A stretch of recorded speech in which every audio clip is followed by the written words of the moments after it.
चर्चा होत रहल देवरान जेठान डाली तो जेठानी देवरानी से कहा कि चला हो चली शिव चर्चा में। अब दोनों जनी मकई रखावत रहले तो देवरानी कालीन तू जा हम नाई जाबा हम अपन मकई रखाई। जेठानी कालीन हम तो भोलेनाथ के सौंप के जाता थी चाहे तू जा चाहे न जा।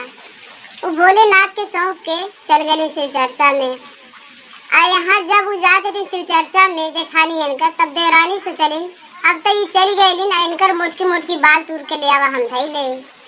और जब पहुँचा पियाटीन आई अपने लड़का कालीन ये बाबू तू माचा पर बैठ के देखा हम मकई तूर ले।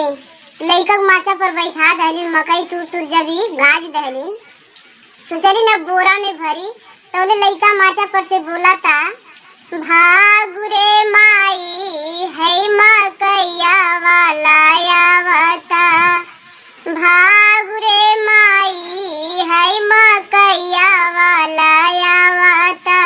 तो उनका माई पूछते थी ये बाबू कौन पहचान बा के आवता।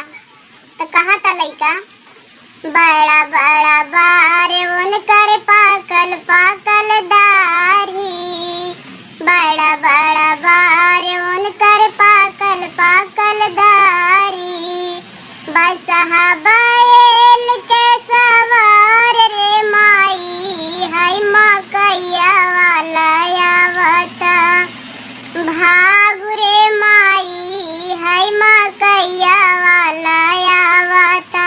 तो उनकर माई बोला देती ये बाबू और कुछ पहचान बा। तो लड़का बोला था जटवा में बड़ा उनके गंगा जी के धारा जटवा में बड़ा उनके गंगा जी के धारा लीलरा दुई जिया के चांद रे माई है मकैया वाला आवता भागुरे माई है मकैया वाला आवता भागुरे माई है मकैया वाला आवता। उनकर माई दिखली तो सही शंकर भगवान बसहा बैल पर सवार होके आवत अटा।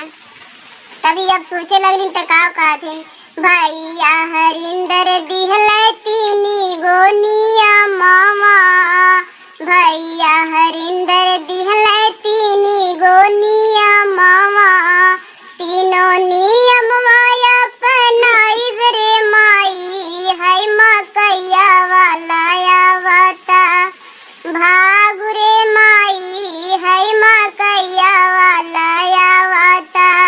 सुबह उठी दया मांग दीनावा में